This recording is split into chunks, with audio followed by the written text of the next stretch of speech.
fuckhead phone has been glitching out a lot. Today's March what the fuck day is it even? March 15th? And I'm out here in fucking God knows where. Seriously, I have no fucking idea where I am. I went to go do a job for my father, and you know, the job went well. Everything's great. Fine fucking dandy. But yeah, I'm not fucking happy, and I'd like to get home and away from this fucking mountain. I'm back on the highway. God damn, dude. Fuck this. No, we go this way. So I went to Stuyvesant Falls, right? Because I was like, oh, you know, Stuyvesant Falls. Oh, there's a park. Perfect. A picnic area. Just what I'm looking for. Awesome. Okay, perfect. Yeah, this is perfect. Yeah, park. Power. Fantastic. All right, let's get out and check it out. Yeah, because, all right, so I went to Stuyvesant Falls thinking to myself, oh, go see the waterfall. But it turns out that actually there is no waterfall, and that is the town's name. So I was looking for a waterfall, but instead, it's actually a place, yeah, called Stuyvesant Falls. Open dawn till dusk. So that's kind of cool. It's a nice area. I'm gonna, you know, walk around and see the picnic area. Oh, it's all slushy. Terrible. My shoes are gonna get soaked. Yeah, it's not super too much to see. Oh, this is a swamp, bro. What am I doing, bro? What am I doing, bro? Yeah, it's nice. I'm gonna go walk across that bridge, though. I really love the sound of moving water a lot. So today, yeah, we're in like Stuyvesant Falls, and it's a pretty nice area. Like, you know, it's very agricultural. It's actually so agricultural that when I arrived in the area, it had a sign that said an agricultural area. So I was like, oh, okay.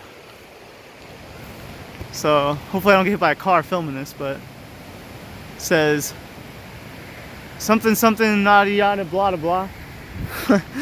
Something something something.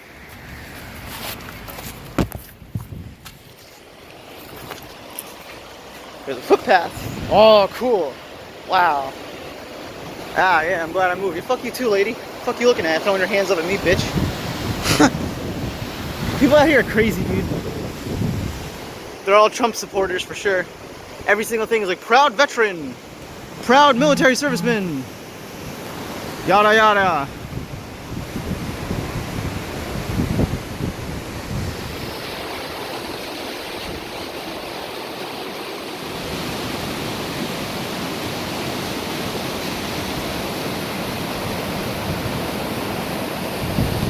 I love the old bridges like this, like the old, like this is probably from like, damn, like maybe even like the 1800s or something. We're gonna walk the whole thing just for the footage. I'm gonna go get that historical sign over there, and then yeah, I think we'll head out. My guess is that this is probably an old mill, but I'm just guessing. It's so close to the water that, like, you know, it just seems like the type of building that would be placed there in order to generate either hydroelectric or just general mill power before electricity, just using the power of the water itself to churn machinery, you know? And so I'm gonna read the sign on this side. It says prior, oh my God, that's 1-6? Wow. Oh shit. Oh, fucking hell, dude. Oh, dude, that would have been so bad, dude. Oh my goodness, bro. That was so scary, dude. My goodness. Oh my God, my heart is still fucking beating. That's crazy. So it says, prior to 1667, known as Major Abrams, Stats, Kill, and Third Falls. In 1823, called Stuyvesant Falls, and after 1845, Kinderhook Creek. Okay. Major Abrams. Interesting. 1667, so that's before... That's probably back when it was like, I don't know, controlled by like, I'm just totally throwing this out there and guessing, probably the Dutch. They were like some of the first to really control this area. From here to, like, you know, really Albany. Yeah, the sun is not going to let us get a good view of that sign, but that's all right. Boy, am I glad those keys did not fall in, dude, because like that actually would have been just like game ruining. And you know what would have been even crazier about that? That would have been so bad because there's no backup key and I'm over an hour away from home and I'm driving the backup car. Like POV, you drop the keys of the backup car, you're fucked. Oh my goodness. Honestly, unironically, honestly, I would go down there barefoot and I would go looking through. I'm glad that that's not my day right now. I feel quite blessed that that is not my day right now. My God. There's no cars. Honestly, there's no cars. I'm going across. Yeah, whatever. I don't want to go too far out because I'm not like suicidal. Oh, wow. Oh, beautiful. Yeah, I'm glad I came over here.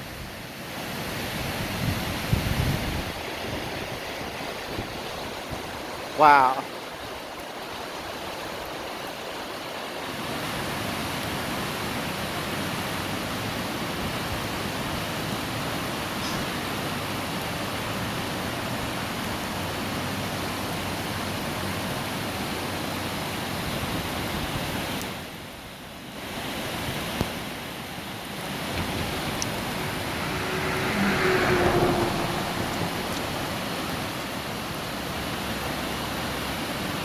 I'm getting dripped on, bro. Oh.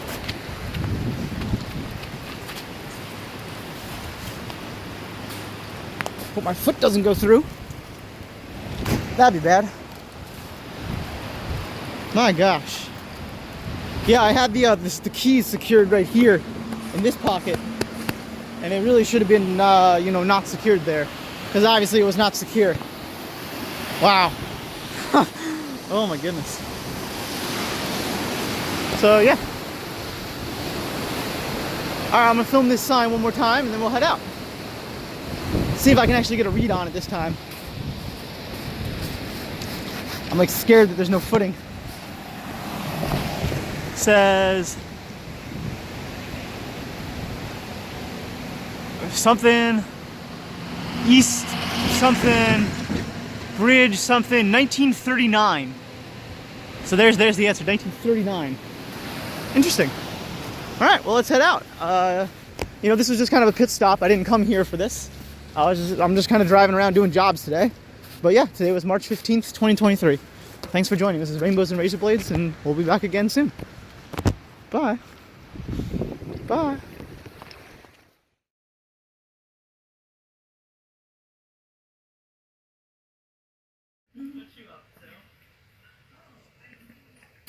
Cutest. Oh. Complexity or advanced organization, novelty increases as we approach the present moment. The universe you and I are living in is a far more novel and complicated place than the early universe was. Well, some people would say, well, that's just a consequence of the unfolding of developmental processes. But this asks the question, what are developmental processes? Why should the universe have a preference for order over disorder, especially when we have something called the second law of thermodynamics, which tells us exactly the opposite? Physicists believe the universe is running down ultimately into a state of disorder. But what I see is everywhere the emergence of more and more complex forms, languages, organisms, technologies, all these. Tim's connections allowed him to spend just 5 years officiating high school basketball.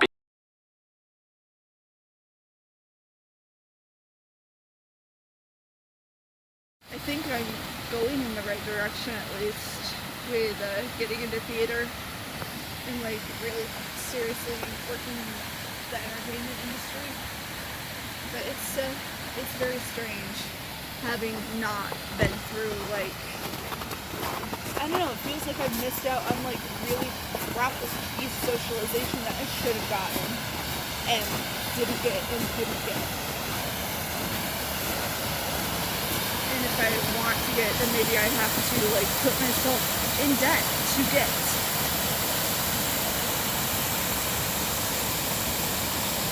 You wanna know what fucks me up a lot? People that are alive right now today, that are 40 years old, 20 years ago when I was just a kid were also still just kids. And yet their experience was so entirely, completely different than mine that we're basically a different species or culture. Like, as different as we are from, like, fucking Zimbabwe, they're completely alien to our culture. And the stuff that we have in common is consequence only of us living in the same environment. And, like, everything else is different. And then that actually extends even more between you and people who are age 40. And that those people have been alive affecting change in the universe since both of us existed. That's crazy to me. I cannot understand how people can, because I've only been alive 30 years. And I'm like, how the fuck is there another 10 years after that? To 40. And then people are just like, oh yeah, I'm in my 40s. I'm just doing things, living. I'm like, what the fuck have you been doing? What have you been doing? Like, and then I think a lot of us are sharing that Antifa dream these days. A lot of us. I like I said, I was a little bit involved with the Occupy nonsense, but I was too young and it was nonsense. Yeah. I don't think Antifa is as nonsense. I just don't think it's come here yet. And I think when it does, it'll be a polarization effect where... I think there's also just like more cause for people to join now. I don't know if it's not, I do not know if we have reached that tipping point. Yeah. I'm not Oh sure man. about that, you know? I think we're gonna go around. I don't want to risk this today. No? No, not today. Yeah, it is high. There's too much tomorrow that I just don't want to miss out on because I bust my shit. And Yeah. like, Love looks pretty slick, it's not worth it. It is a risk I am 100% certain I could survive and do. I just don't have the desire to try to test nature this year.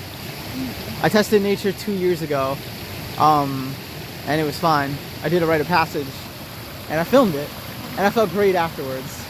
And I don't feel the same that I want to do it this year. You want to go... There's not. I know what you're thinking.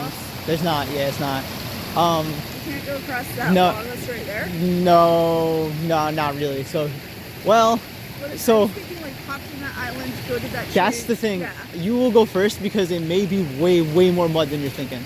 I will go first, yeah. Like, it may be when I say mud, I'm not talking a little bit. I'm talking like baby, like look over here. I'm talking like that. Careful, babe.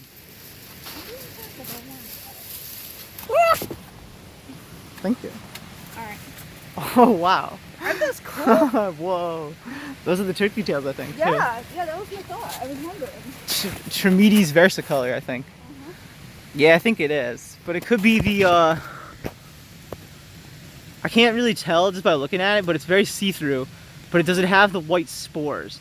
Yeah. I think that this is actually not Tremides. I think that this one may be... Let me take a look. I don't know. Babe, we haven't even gone across the log. Dude. Wait, babe. Wait, there's no reason to cross this log. Oh? We can just walk this way. We could and should, and I thought your original idea was to go this way. We can go this way, trust me. Wait, can we? I'm pretty sure we can because... It's pretty muddy though. it might be, but I don't want to go across that log. I'm gonna cross the log. Be careful.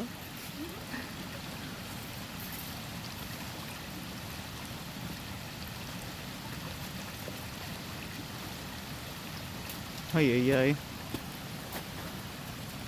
Alright, you. I take it back, it's not borderline, I'm just a coward. You did well.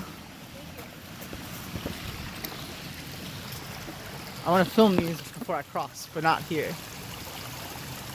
Wow. Here, if I throw you my phone, will you catch it? Here, I'll go over to this little island here. That's not going to make it easier for me to throw. I'd prefer to throw it further, because then if you don't catch it, it will be less consequential than if I miss on the shorter throw. Alright. Yes, hold on. Just catch it. I'll throw it underhand. You ready? Alright. Come right to you. Alright, still recording. Is it? Yeah, it is. I feel like I'm in 8th grade again.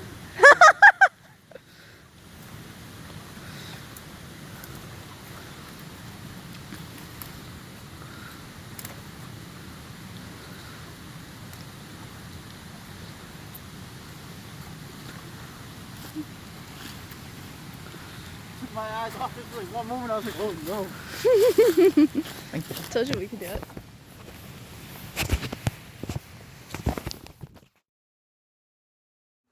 Say again?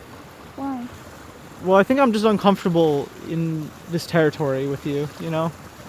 Like, I don't feel the same, like, entitled bond that I've been feeling. I just feel like I'm, like, a little more separated and, like, I don't really know what that feeling is. It's just what it is. It's like this cute bug. Oh, you flew.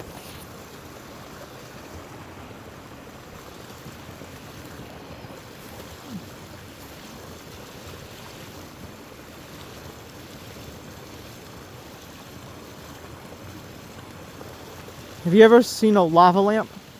Yeah. I feel like a lava lamp does nothing all at once, then it does a little bit, and then all at once it comes apart. Yeah.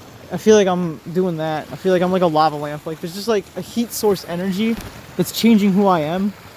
Terrence McKenna today, I heard him talking about this concept of an attractor and how it's being built into like some mathematical models now as like, because you'd think that the most common thing or the most like important thing of things that are affecting change going forward with increasing complexity, like forever and ever and ever, you'd think that the thing right before it would be the most important. Like the car was there before it hit the wall, and before that it was there hitting the wall. But actually, it's like if you analyze it as the wall is pulling the car towards it, then where is it all going? And like he was making an argument that like it's not on a scale that humans necessarily can understand, but we can feel it. We can understand the fundamentals of it. He was trying to say that physics was wrong about time, and I was like, what the hell, dude? Yeah. But I was thinking about it myself emotionally with you, and I was thinking to myself like what is it that's happening with me? Like what is it that I'm experiencing? Like why isn't this person always going to still be exactly what they were when we met? And it's like it's because we're stories together, and I think story is what attracts me. And I think that just like the energy that it's going to take to write the story the way that I need to write it for this next season just doesn't really have the same emphasis on my own body, because I also don't want to deal with dysphoria, to be really honest. And like I think that that's a big driving, I think, and like it sucks because it means I'm like a monster getting driven away from pain. Like I feel like I'm like, it's like if I want to get something, there's like an entire literal angry mob literally trying to be both. There's the dysphoria in my own head, but there's also an actual angry mob trying to make me feel pain at just wanting something and just wanting to be happy and trying to be happy and still never being satisfied. And I just can't do that heartbreak, I think. Is a big part of why my feelings have changed.